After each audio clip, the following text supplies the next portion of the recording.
Hello, and welcome back to Pharma Sessions. So I'm doing something a bit different for this episode. Had a lot of conversations with some really interesting people, and there's many more to come. But while I'm in a little bit of a lull, processing some recordings, waiting for interviews to be scheduled, I've actually gone back into the archives and pulled together some of my favorite moments from recent conversations. So today, in this episode, we're weaving together clips from several different discussions to explore some of the key themes that have consistently emerged on the show. From career navigation to improving cross-functional collaboration and even managing work-life balance. It's a collection of some really nice lessons and some real-world advice, as always, from the front lines of pharma. And if you're like me, child of the 90s, you can certainly appreciate a good clip show. Hello, and welcome to Pharma Sessions, a place for pharmaceutical leaders to come and learn from each other. I'm your host, Jonathan Kaskey. Technology and market trends are bringing change at an ever-accelerating rate, and no person, team, or company can afford to be left behind. Here, we dive into the strategies and tactics that our guests use to tackle these challenges and create new opportunities, and how you can do the same in your own organization. So first up is Adam Laitman, Director of Medical Affairs at Salix Pharmaceuticals. He'll discuss the challenges of recruiting physicians into pharma and explain the fundamental difference between being a, quote, consumer of information as an MSL and a producer of information as a medical director. Love this concept. So I know that, and from other people that I've spoken with in, say, pharmacy school, right? Actually, the interview I did right before speaking to you was with a woman who went to, I think it was Florida State for pharmacy school. And there were multiple like internship opportunities with industry. Pharma had a real presence on there as far as exposing them to different career paths. Is that an opportunity that's missing at medical school? Absolutely. It's not discussed at all. It's not discussed at all in medical school, and it's even less discussed in residency. Right. If you were to try to say, hey, I'm now building a field team, I want to try to build this diverse team. I mean, how do you even go about sourcing doctors, for example, or nurses? Let's stick on doctors, right? Because that's your experience. So that's a really good question. And it's something that in field medical, I've been a part of different initiatives and cultivated that on my own from the ground floor with the intent to introduce physicians to industry. Now, there's two different ways that you could do it. Some of them have been more successful than others. One way that you could do it is you can have physicians or field medical do some sort of lecture series to residents about the disease state that they're responsible for. Not necessarily speaking about the drug, but giving an overview of the disease state because they've been experts in that state for years. They're in conversation with a lot of opinion leaders that often write the chapters of books that these residents are studying. So that's one way that you could do it. And that way has been moderately successful. The other way that you could do it is in medical school, and that has not been successful at all because you are firewalled as industry from getting into that medical school because the medical school's entire objective is to train individuals to pass their board exams, none of which has anything to do with industry. Right. It's almost their version of what you were talking about why not expose MSLs to broader things. Well, you're diverting them from the core thing that they're measured against, right? And here, anything else is getting them off of that, and probably, they want to be able to brag about the various placements that they have for their residents. Well, it's interesting though, because this is projection, right? But this is my role as a podcaster, is to sit here behind a microphone and talk about things I don't really know about. It's interesting now because the acronym healthcare provider is not necessarily the same as physician. In other words, healthcare provider encompasses anybody that is involved in the healthcare industry that is providing some form of healthcare, whether that be a pharmacist, whether that be a physician's assistant, whether that be a nurse practitioner, or even a physician. In medical school, it's doctors. And they're only concerned about doctors because that's what they're trying to create. So the idea of that and the cultivation of that might be a little bit antiquated with regards to what is transpiring now with industry and the partnership and the whole machine that is healthcare. This whole idea is, I just find really interesting. Like you kind of had a dream team going at that MSL that you were describing, and it should be not impossible to recreate if people want to do that. I mean, there's enough industry specific recruiters for MSL positions that you can sort of write your requirements and say, I'm looking to do XYZ. But it sounds like that is not really the mindset that most pharma companies have as they're building these out. I would say at my current company, we have individuals with physician assistant backgrounds, PharmDs, MDs, etc. So it is multifaceted across the team. I would probably say that it's the most PharmDs, but again, they're extremely qualified and excellent at what they do as well. All right. And so we sort of cut your career journey off. This is kind of wrapping up here, but we talked a lot about your time as an MSL. Why did you end up switching over, leaving field medical and becoming a medical director? Because I have 2 kids, 6 and 3. That's the short answer. The long answer is that at the time I went back to my first company when I was doing those rotations and I was learning about it. I had met with an individual. I think he worked in clinical development at the time. And I referenced this statement earlier that has always resonated with me, which is to say that in field medical, you're a consumer of information. Your objective is to know anything and everything about the happenings going on in your field, externally outside of the company. When you're a medical director, particularly internally, you're a producer of information. You become responsible for the strategy, the research correlated to the product that you're in support of. And that was something that always resonated with me. I wanted to have that opportunity to sort of carve the path of the products that I'm responsible for from a research and medical perspective. So an opportunity opened up at my company and I applied for it and I was given the position. Next, you'll hear from Amet and Sumi. Amet's a field medical leader and shares her personal journey of breaking into the industry, starting from a pharmacist role, detailing how she strategically mapped her existing skills to land a project management job before making the move to become an MSL. Yeah. And so you were up against this, right? Let's just talk about your journey. How did you manage that and what kind of became your entry point to pharma? Yeah, so I actually did not start as an MSL. My first role within industry was as a project manager managing clinical trials. However, I was able to make that bridge, right? Sort of transfer. There are a lot of transferable skills being a pharmacist that going into a project management role, it's very easy, right? I mean, you have to have good communication skills, right? You have to have good organization skills, risk management, time management. So once you just think about how you could transfer the skills that you already hone, it's very easy to make the case why you are the right candidate for this role.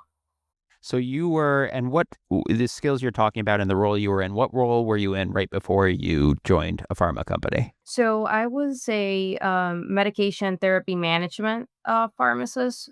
So that role consists of engaging with patients, making sure that their medications are adequate, that there's no duplication of therapy, there's no polypharmacy, and make interventions on their behalf with their physicians. Because I don't know that position super well. I think what's important that you shared was this idea of maybe taking a step back and saying, okay, these are the requirements for the job from a skills perspective. How do I look at what I'm already doing on a day to day and translate that into something that makes sense for a hiring manager and honestly puts you in a job that you think you're going to be good at, right? Because that's the ultimate goal, is to get a foot in the door, have it be successful, and then that opens up all sorts of options. I want to get like really specific, right? Because somebody might be in this position right now. You're taking the job description and kind of putting it on the screen and mapping out what you're doing to that. How are you actually doing this? Yeah, actually, it's funny you mentioned that because that's actually what I did, right? I pull up the job description and I started sorting out different scenarios or looking at my current role at the time and seeing how I could make the case for that. How could I be a great asset for that company? How does my skills sort of transfer over? I think it's important. You have to really make the case. But for someone like myself, who was a pharmacist who had, I would say, a great knowledge base of the science, the technical piece was the one that they were looking for, that I was able to bridge with my skills that I had gathered in my other previous jobs as a community and as a MTM pharmacist. Yeah, I love that. I think that is it's kind of a mindset shift, right? That you're talking about. And I think it's really cool to say, you know what, I know I can do this. And really what it is I have to create the business case for why hiring Emmett is a good idea. But it's not really that much of a stretch when you put it out like that. I mean, what you were describing in your role working with patients seems incredibly detail oriented, seems incredibly scientific, right, and complex. And so translating that over to another role clearly is possible because you had that conversation. So then, what did you find once you were in there? Because that was not your end goal. Your end goal was not to be in the project manager space. Your end goal was to become an MSL. So describe what happened next. Yeah, so I would say that the most challenging part of the role was just getting accustomed to all the pharma jargon, right? Because this is something not something that you could pick up a book and study, right? It's actually on the job learning. I enjoyed the role in terms of, when I got to participate, I got the opportunity to participate in sort of the trial designs, right? When they were sort of building those projects. But it was very operational, right? Which for me, I wanted to get closer and closer to the science. However, being an MSL, right, requires you to have knowledge of operations because you need to understand when you're talking to a physician, timelines. If they want to participate in a clinical trial, right, you need to understand what are the requirements for that physician to partake in a clinical trial, right? Because not all physicians can participate, right? They have to have the right infrastructure, the right regulatory, documents, and not all of them have that. So it's important for you to know the operational piece as well as understand the science of the molecule you're supporting. Then we'll turn to Paul Howe. Paul's the Chief Operations Officer at Protega Pharmaceuticals. He'll shed light on the opioid crisis, explain how a significant percentage of prescription opioids end up with someone they weren't intended for, and how new technology can help educate patients and mitigate risk. I think this is a great story, and it kind of helps us keep in mind that the work we do ultimately can have major impact on both individual patients and public health.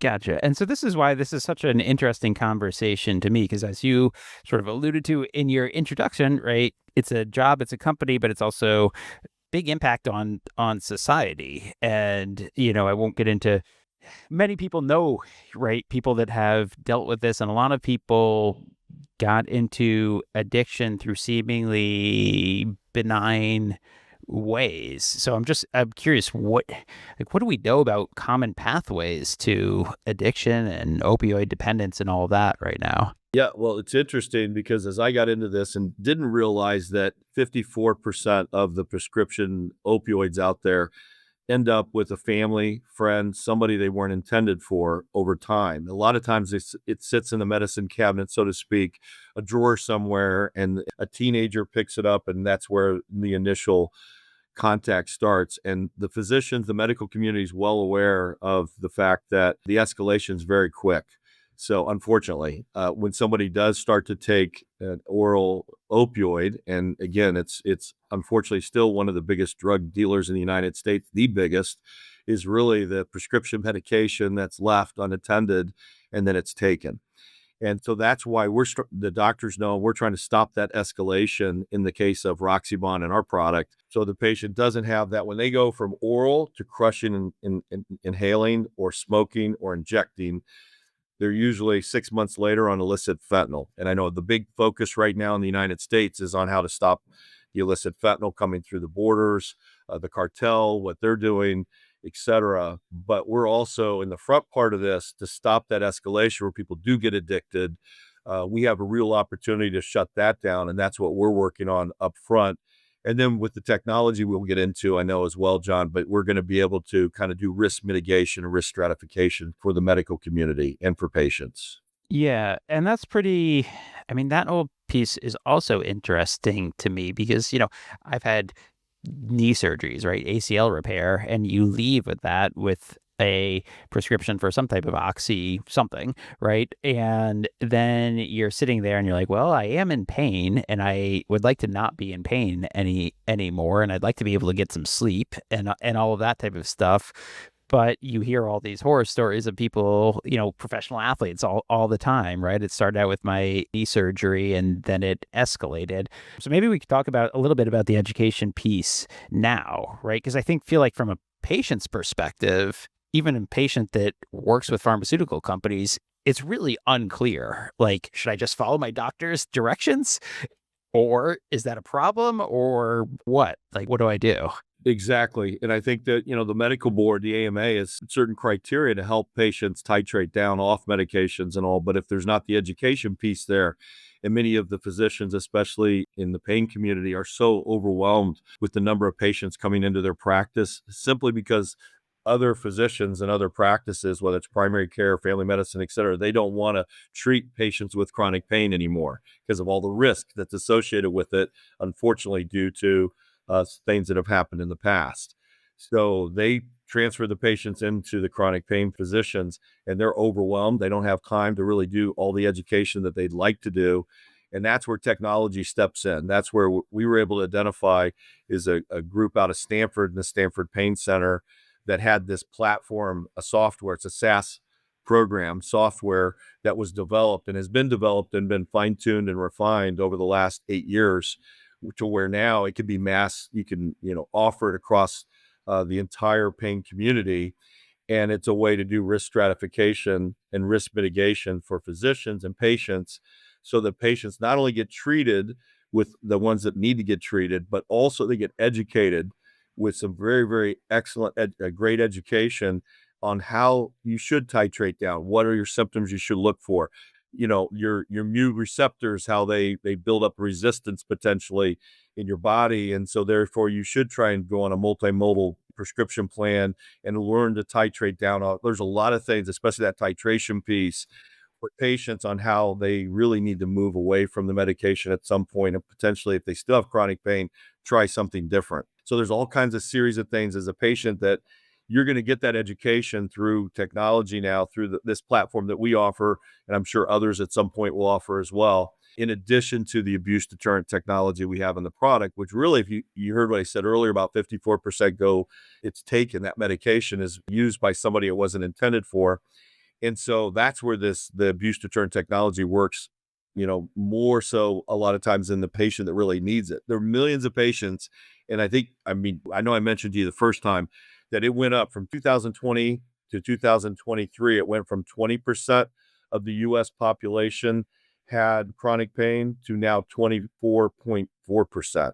So we're pushing 1 in 4 Americans have some form of chronic pain, which is defined as 3 months or longer of chronic pain a year. And so that is a growing issue in the United States. That's still the least expensive way to treat it. And the majority of patients do not get addicted to the medication is through an opioid. And the proper management of that opioid and the education is the back end that we're now offering, that prior, because of just the sheer numbers of patients, doctors really didn't have an opportunity to educate at the level they'd like to. We'll also hear from Samin Syed, VP of Early Medical Pipeline at GSK. Samin offers a powerful take on improving collaboration, urging medical affairs teams to understand their commercial partners and to reframe commercialization as the process of getting innovations to patients at scale and at pace. Yeah, it's interesting. I think that this idea of like silos and whatnot, it's not really specific to a med affairs problem. It's sort of something that pharma is doing in general. Like, for example, I was just last week at this symposium called GPROS, which is all about labeling. And there were some people in the labeling regulatory space talking about why you actually do need to involve commercial way earlier when you're starting to think about your label, because that ends up being like the thing that goes out to the market and you need to design your clinical. So is with the end in mind, right? So that struck me as super familiar to what we're hearing with Med Affairs. So it's not, for the Med Affairs people out there, it's not you, right? There's some industry forces that are or tailwinds that you're facing. But what if we could get maybe a little bit more specific? One of the things we talked about in the lead up to this was the idea of setting up a culture of collaboration. And I'm just wondering if there's anything you can share about where you've seen that done well, either by yourself, by others that you've come across, to give some people maybe something a little more tangible to think about. Yeah, and I guess, having said all of the things that we've just said, I'm not saying that it's impossible or it's not possible to influence. Of course, that's within all of our gifts. And I think, one of the things that we have to recognize in whatever function we're in is the people that we're working with and we're collaborating with, what are they trying to achieve? Ultimately, I think as a function, we have to understand that we are a key part in the process of commercialization. And sometimes we find that an ugly word, but it's true. And if you frame commercialization as the process of getting medicines or innovations to patients at scale and pace, then of course medical affairs has a role in that. And I think if you understand that you have a role in that, then it's about actually what is it that we are trying to do as an organization? Who are the players? What are their roles? And how do I fit in? And I think having that sort of so you start off by having that curiosity, right? You go into an organization, and certainly there's something I've seen work for myself and for others. You go in, you really try to understand what the organization is trying to do, what molecules have they got, where are they in their processes when it comes to launch or pipeline or whatever, who have they got in place, what are they trying to do, and then think about actually where is it that my role sits and how can I add value. And then having those conversations, building the trust, building the relationships with your cross functional partners and peers, and then taking it from there. Because I think having those open, honest conversations, you're going to get much further. But it does start from understanding their perspective first and not coming in with a sort of, well, I'm medical affairs and this is my job. It does come with kind of going in, understanding the layout, the lay of the land, and then really figuring out the value we can add and articulating it. And, it's not too dissimilar to a process I'm going through at this moment. We've got a great medical affairs team. We're working in the early space, and there's a lot of value being added. But sometimes it's about understanding what the various players want and how do we then showcase what we can do and articulate that. Yeah. So there's a lot there. So let me just ask you a couple of questions on that. I really like this idea of changing the mindset around how you engage with commercial, right? Where what you said, I think, was commercial is getting medicines to patients at pace and at scale.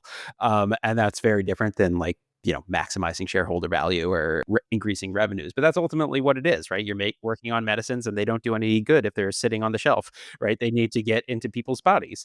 And then what you described was kind of almost like take a step back and do some strategic work and some planning and some mapping of where you can bring value to the organization and work within your particular organization. Do companies typically give space to take that time and do that work, or is that something you have to carve out for yourself? I think again it varies. It depends on so I've certainly worked in organizations where there was sort of the empowerment was given, and the expectation, to be fair, was actually you're part of this machine. Go forth and figure out how your team are going to add value to what we're trying to do here.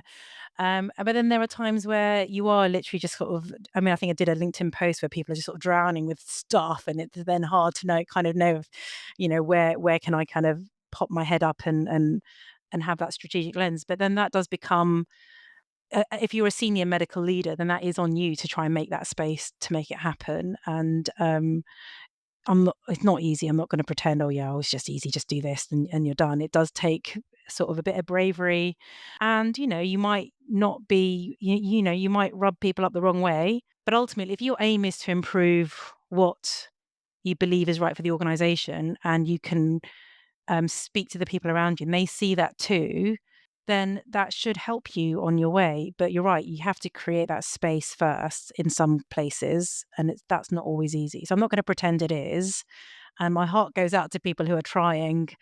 And it's probably a controversial thing to say, but sometimes organizations aren't ready for the current, they're not ready for the type of medical affairs that some of us believe we can add. And maybe that's not the right place for you. Maybe you need to be in an organization where they see the value and you are then empowered to go forth and deliver. But I mean, there's no one size fits all. Every organization has different approaches, different cultures, different ways of working. So I think it's really up to you as an individual as to how you can either try and influence, figure out a path, and if not, then figure out other options. And finally, Jennifer Mohawk, Executive Director of Medical Affairs at Apogee Therapeutics. We'll get practical about work-life balance. I think this is kind of a fun way to end, but Jennifer shares her personal routine for decompressing after a workday at home to ensure she can transition effectively from her professional to her family life. I think that's something that we can all spend a little bit of time on. I hope you enjoy. Yeah, I kind of have designed my whole career around work-life balance to be completely honest, right? But what's really interesting is I feel like I've been working from home since maybe like 2013 or so, sometime around then. Actually, maybe a little earlier than that. And some people have this concept of you're at home, you're slacking off, whatever. People don't trust it, right? And there's this whole return to office push. And I have had completely the opposite feelings where when I go back to an office and I'm like, how does anybody get anything done with people coming through and interrupting? So from my perspective, I think it's totally a good thing to prioritize work-life balance, because that means when you're sitting at your laptop, you're working and you're doing your thing and you're productive. And if you need to go out and pick up, your kid at the end of the day, that's okay too, because you've already done like twice as much as somebody who was in the office would have done anyway. Yeah, for sure. And I think there's also the risk when you work from home that work time bleeds into what normally would be more protected. Let's talk about that. So how do you set sort of formal... Actually, I guess before even getting to that, I'm assuming you're working from home because you said you've been working out of your house. When did you start doing that? So as an MSL, I've always been working from home to some extent. So for almost 10 years now, that's been a big part of what I've done. Always had a home office. But then, when I pivoted to more of an in-house role, it was a lot more time, I'd say, in the house as opposed to on the road. The travel is still significant, but it's in a much different way than it was when I was an MSL. Yeah, absolutely. And that was my experience as well, kind of on the vendor side. Is pre-COVID, I was with clients 2 or 3 days a week. And then there was a period of time where it was just me, myself, and I, and the four walls closing in on me. How do you structure your day to kind of set up those boundaries and, manage your priorities? Yeah, I know a lot of people like very formal boundaries, but for me, flexibility, and especially in my role, I think flexibility is more important than the clear boundaries. I do take time at the end of the day. So before I transition to going and making dinner or whatever it is back with my family, I found I need a little bit of time to kind of decompress, just process my work day. That used to be a commute, right? You would have that time between work and home.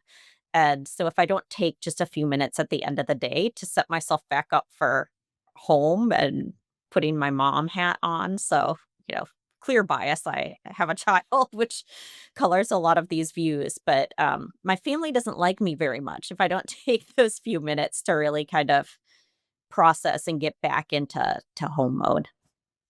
Yeah, well, that was probably one of the things I struggled most with, right? From going from working from home without children to working from home with children, where they want you to be present and you want to be present for them. And so it is really tricky to like hang up on the Zoom meeting and then 30 seconds later, you're in the thick of it and you most likely still have thoughts or follow-ups or what. So would you have a routine, or how do you actually take that time for yourself? What do you do in that time?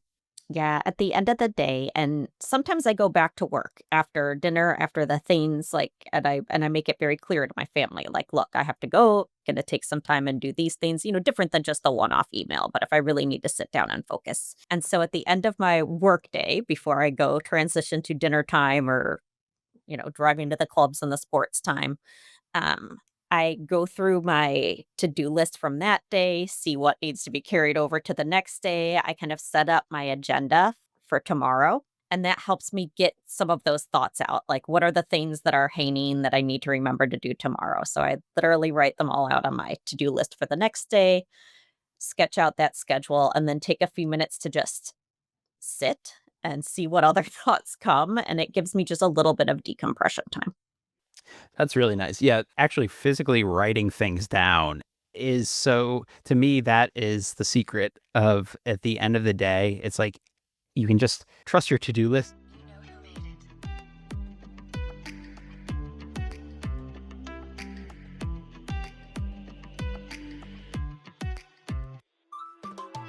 And that's a wrap on today's episode of Pharma Sessions with me, Jonathan Kaskey. If you enjoyed today's conversation, don't forget to hit follow or subscribe and share it with someone else in the pharma world who might need to hear it.